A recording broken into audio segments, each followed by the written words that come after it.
محمد پہ لاکھوں سلام۔ جس طرف اٹھ گئی دم میں دم آ گیا، اس نگاہ عنایت پہ لاکھوں سلام۔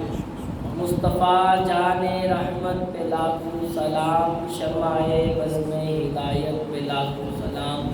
مجھ سے خدمت کہیں قدسی ہاں رضا، مصطفیٰ جان رحمت پہ لاکھوں سلام، شمع بزم ہدایت پہ لاکھوں سلام۔ انتہائی واجب الاحترام بزرگوں، برادران اسلام،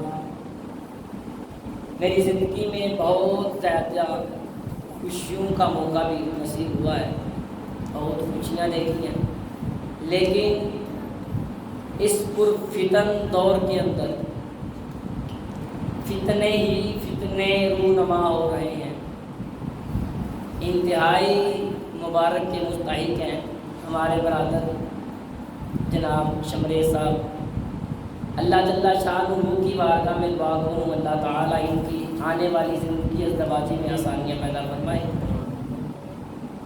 کہ اس پرفتن دور کے اندر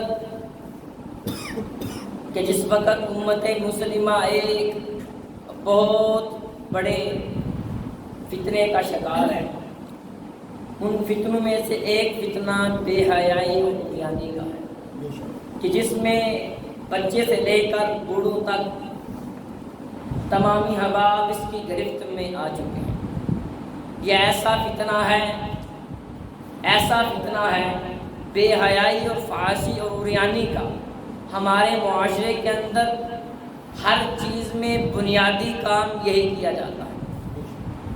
اگر کسی بندے نے دکان بنانی ہو تو ہمارے ہاں سب سے پہلے بے حیائی اور عریانی کی تصاویر آویزاں کی جاتی ہیں۔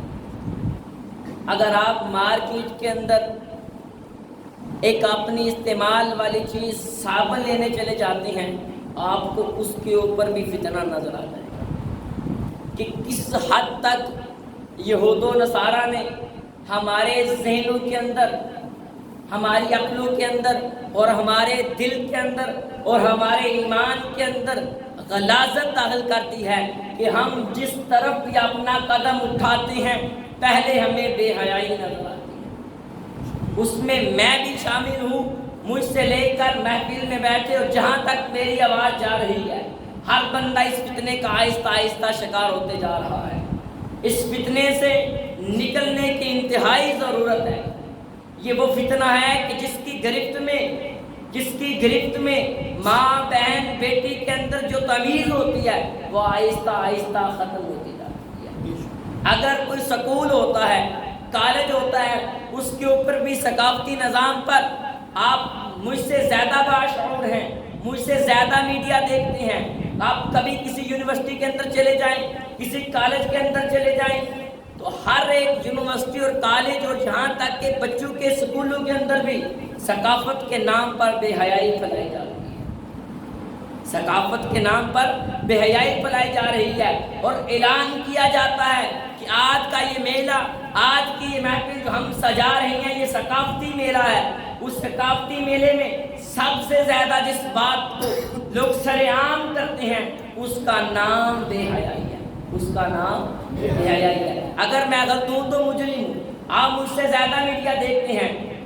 خواجہ بہاؤالدین زکریا رحمۃ اللہ تعالیٰ علیہ اپنے وقت کے بہت بڑے ولی تھے، کامل ولی تھے، تو ان کے نام پر بنی ہوئی یونیورسٹی کہ کل کی بات ہے اسی یونیورسٹی کے پرنسپل صاحب کو خواتین لڑکیاں زیر تعلیم کی طالبات اپنے ساتھ اٹھا کے اسٹیج کے اوپر گانے کے اندر ڈانس کرنے کے لیے لے کے جا رہے ہیں۔ بد نصیبی ہے کہ یہ آیام بھی ہمیں دیکھنے کو مل رہی ہے، یہ ہماری بد نصیبی ہے کہ نام تعلیم اوپر لکھا جاتا ہے کہ ہمارے علاقے کی سب سے منفرد درسگاہ، اور جس کے اندر درسگاہ کا مطلب ہوتا ہے جس کے اندر کچھ سبق حاصل ہو، لیکن افسوس اور سدا افسوس کے ساتھ کہنا پڑتا ہے کہ جگہ جگہ پر بے حیائی کو لوگ پروان دے رہے ہیں، بے حیائی عروج پکڑتے جا رہی ہے۔ مسلمانوں ہمیں جاگنا پڑے گا، اپنی آنکھوں کو کھولنا پڑے گا، اپنے دل کی نگاہ کو جگانا پڑے گا، اپنے ایمان کے ساتھ فیصلہ کرنا پڑے گا۔ کیا یہ جو کچھ ہو رہا ہے بالکل ٹھیک ہے؟ اسی لیے علماء کرام اسلام کے اندر بالکل تعلیم چاہے وہ دنیاوی ہو چاہے دینی ہو ہر ایک کے لیے سیکھنا بالکل جائز بھی ہے اور کار ثواب بھی ہے۔ تعلیم چاہے دنیاوی ہو چاہے دینی ہو، دین کے اندر تو بلا شبہ ثواب ملتا ہی ملتا ہے۔ اگر بندہ دنیاوی تعلیم فلاح و بہبود کے لیے حاصل کرتا ہے تو ضرور بھی ضرور وہ بندہ بھی کار خیر کے اندر اپنا حصہ شامل کر رہا ہے۔ لیکن اگر تعلیم کے اندر اختلاط پڑ جائے، خلط ملط کا سلسلہ جاری ہو جائے کہ خواتین لڑکیوں کا لڑکوں کا میلان ہو جائے تو شریعت ہرگز ایسی تعلیم کی اجازت نہیں دیتی، چاہے وہ پڑھانے والا کتنا ہی قابل ٹیچر کیوں نہ ہو، چاہے اللہ کا ولی کیوں نہ ہو، پھر بھی ہرگز ایسی تعلیم کا اسلام اجازت شریعت اجازت نہیں دیتی ہے۔ اگر میری بات کسی کو بری لگ رہی ہے تو معذرت خواہ ہوں، لیکن میں وہ بات کروں گا جو شریعت کی بات ہے، جو شریعت کا قانون ہے، میں اس کی بات کروں گا۔ یہ شریعت کا قانون ہے کہ دنیاوی تعلیم حاصل کرنے میں کوئی حرج نہیں ہے، یہ بھی کار ثواب ہے، سیکھنی چاہیے، دنیاوی ضرورت ہے، لیکن اس دنیاوی ضرورت کی خاطر ہمیں اپنی آخرت خراب نہیں کرنی چاہیے۔ کل قیامت کے دن جب ہم قبر میں چلے جائیں گے تو ہمیں ہرگز یہ نہیں پوچھا جائے گا بتا تو نے ایم اے کیا تھا یا نہیں کیا تھا، ہرگز یہ نہیں پوچھا جائے گا، ہرگز یہ بھی نہیں پوچھا جائے گا کہ بتا تو نے وکالت حاصل کی تھی یا نہیں کی تھی، تو ڈاکٹر بنا تھا یا نہیں کیا تھا، تو نے I com B com F S C کیا تھا یا نہیں کیا تھا، تو انجینئر بنا تھا یا نہیں بنا تھا، ہرگز نہیں پوچھا جائے گا۔ جس بات سے ہمیں سوال کیا جائے گا وہ ہمارے دنیاوی سارے معاملات ہیں۔ ہمیں قدم قدم اسلام کی طرف چلنا چاہیے، ہمیں اپنا ایک قدم اٹھانے سے پہلے 1000 دفعہ سوچنا چاہیے۔ آپ کسی بھی بازار کے اندر چلے جائیں، کسی بھی بازار میں چلے جائیں، وہ چھوٹا ہو بڑا ہو، آپ کو سب سے زیادہ بڑے بڑے آویزاں جو بورڈ نظر آئیں گے وہ بے حیائی کے نظر آئیں گے۔ اگر آپ ایک اسلامی پوسٹ سوشل میڈیا کی زینت کرتے ہیں تو آپ کی آئی ڈی بلاک کی جا سکتی ہے، لیکن اگر آپ اپنی آئی ڈی کے اوپر چاہے وہ انسٹاگرام کی ہو، چاہے فیس بک کی ہو، یوٹیوب کی ہو، کوئی بھی آئی ڈی ہو، اس کے اوپر اگر آپ بے حیائی پھیلانا شروع کرتے ہیں، دیکھو آپ کی آئی ڈی کو کتنا پروموٹ کیا جائے گا۔ وجہ یہ ہے کہ لوگ چاہتے ہی ہیں کہ ہمارے معاشرے کے اندر بے حیائی عام ہو جائے۔ میرے آقا علیہ الصلوۃ والسلام کا فرمان ہے، میرے آقا گزر رہے تھے، یہ صحیحہ کی حدیث ہے، اس کو امام نووی رحمۃ اللہ تعالی علیہ جو شارح مسلم ہے انہوں نے اپنی ریاض الصالحین کتاب کے اندر بھی نقل فرمایا ہے۔ میرے آقا علیہ الصلوۃ والسلام گزر رہے تھے، بڑا بھائی چھوٹے بھائی کو تبلیغ کر رہا تھا، دعوت دے رہا تھا، تو میرے آقا علیہ الصلوۃ والسلام نے فرمایا دا اے میرے غلام اسے چھوڑ دے، صرف ایک درس دے دے، اسے کہہ دے کہ حیا نصف ایمان ہے، حیا نصف ایمان، کہ حیا آدھا ایمان ہے، کہ جب انسان کے اندر حیا پیدا ہوتا ہے پھر انسان ماں بیٹی بہن کی تمیز کرنا شروع کر دیتا ہے، جب انسان کی آنکھوں کے اندر حیا پیدا ہوتا ہے تو پھر انسان اللہ کی حد کو پامال کرنے سے پہلے ہزاروں مرتبہ سوچتا ہے کہ اگر میں نے اللہ کی حد کو پامال کیا، اللہ کے رسول کی حد کو توڑا تو اللہ کی بارگاہ میں نے جا کے جواب دینا ہے، میں نے جا کے۔ پھر دوسری حدیث میرے آقا نے فرمایا الحیاء کلہ ایمان، میرے آقا علیہ الصلوۃ والسلام نے جملہ ہی ختم کر دیا۔ میرے آقا نے فرمایا ایک حدیث کے اندر کہ ایمان، فرمایا حیا نصف ایمان ہے، ایک روایت کے اندر فرمایا کہ حیا جزء ایمان ہے، اور ایک روایت کے اندر فرمایا کہ حیا نیرا ہی نیرا ایمان ہے۔ پھر میرے آقا نے فرمایا حیا کے بارے میں، میرے آقا علیہ الصلوۃ والسلام نے فرمایا حیا ساری کی ساری بلائی کا نام حیا ہے، ساری کی ساری بلائی کا نام حیا ہے۔ میرے آقا علیہ الصلوۃ والسلام کی بارگاہ میں حضرت سیدہ ام المومنین حاضر تھی، ایک اور صحابیہ حاضر تھی۔ میرے آقا علیہ الصلوۃ والسلام کی بارگاہ میں حضرت عبداللہ ام مکتوم رضی اللہ تعالیٰ عنہ حاضر ہو جاتے ہیں، آنکھوں سے نبی ہیں نظر نہیں آتا، لیکن میرے آقا کے جان نثار تھے، سرکار کی بارگاہ میں حاضر ہوتے ہیں، میرے آقا علیہ الصلوۃ والسلام نے امت کے اندر یہ اعلان کر دیا تھا کہ اپنی آنکھوں کے اندر حیا پیدا کرنا پڑے گا، اپنی آنکھوں کی حفاظت کرنا پڑے گی، اپنی عصمت کی حفاظت کرنا پڑے گی۔ مردوں اور عورتوں کو میرے آقا نے یہ پیغام جاری فرما دیا تھا۔ اب صحابیہ موجود ہیں، حضرت عبداللہ ام مکتوم رضی اللہ تعالی عنہ حاضر ہو جاتے ہیں۔ اب نبی نے تھے، صحابی عرض کرتی ہے یا رسول اللہ آپ نے ہمیں پردے کا حکم دیا تھا، تو یا رسول اللہ آنے والا نبی نہ ہے، ان کو نظر نہیں آتا، تو اے اللہ کے حبیب کیا اب بھی ہمیں پردہ کرنا پڑے گا؟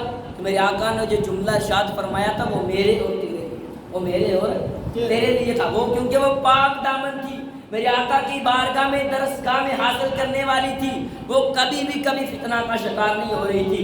لیکن یہ بات کا پوچھنے کا مقصد ہمارے لیے مشعل راہ تھا۔ اب صحابیات کر رہی ہیں، میرے آقا نے ارشاد فرمایا آنے والا نبی نہ ہے، کیا تو بھی نبی نہیں ہے؟ کیا تو بھی نبی نہیں ہے؟ فرمایا وہ نہیں دیکھ سکتا، تو اے میری غلام اللہ نے تجھے دیکھنے کی طاقت دی ہے، جیسے اس کے لیے حکم ہے کہ وہ عورت کو نہیں دیکھ سکتا، ایسے ہی عورت کے لیے حق ہے کہ وہ بھی غیر محرم کو نہیں دیکھ سکتی، غیر محرم کو نہیں دیکھ سکتی۔ میرے آقا علیہ الصلوۃ والسلام تبلیغ فرما رہی ہیں۔ اب ہم اس اسٹیج کے اوپر کھڑے ہیں، ہماری حالت دیکھیں کہ ہم 8-10 دن اللہ کی حدوں کو پامال کرنے کے بعد جس وقت ہم حد سے گزر جاتے ہیں، حد سے گزرنے کے بعد رخصتی کا وقت آتا ہے، ہم فوراً بازار کے اندر چلے جاتے ہیں، کتاب اللہ شریف کو اٹھا کے غلاف کے اندر لپیٹ کے پادب انداز کے اندر اپنی ہاتھوں میں تھام کر اپنی بہن کے سر کے اوپر سائبان بنا دیتے ہیں۔ کیا ہم یہ قرآن کے ساتھ مذاق نہیں کرتے کہ پہلے ہم نے اسی قرآن کا مذاق اڑایا تھا، انہی احکامات کی ہم نے حدیں توڑی تھی، اب ہم اسی قرآن کو رسماً اٹھا کے لوگوں کو بتا رہے ہیں کہ یہ وہ کتاب ہے جس کے ہر حرف پر ہم ایمان رکھتے ہیں، اور ہمارا یہ بھی ایمان ہے کہ اس کتاب کے اندر ہر حرف اللہ کا کلام ہے، اللہ کے رسول کا کلام ہے۔ یہ پورا قرآن ہمارے لیے ہدایت کا ذریعہ ہے، لیکن ہم کرتے کیا؟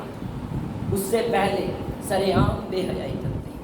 بالکل سب سے بری بات شریعت کے اندر بالکل کسی کو دیکھنا حرام ہے، غیر محرم مرد کا عورت کو دیکھنا حرام ہے، عورت کا غیر محرم مرد کو دیکھنا حرام ہے۔ ہمارے معاشرے کے اندر سب سے بے حیائی والا کام کہ جس وقت بارات آتی ہے تو بہن، دلہن کی بہن اور اس کی اہل خانہ، کچھ فیملی کی خواتین اپنے ہاتھوں میں چند پتیاں اٹھا کر کھڑی ہو جاتی ہیں اور پوچھا جاتا ہے یہ کیا کر رہی ہو؟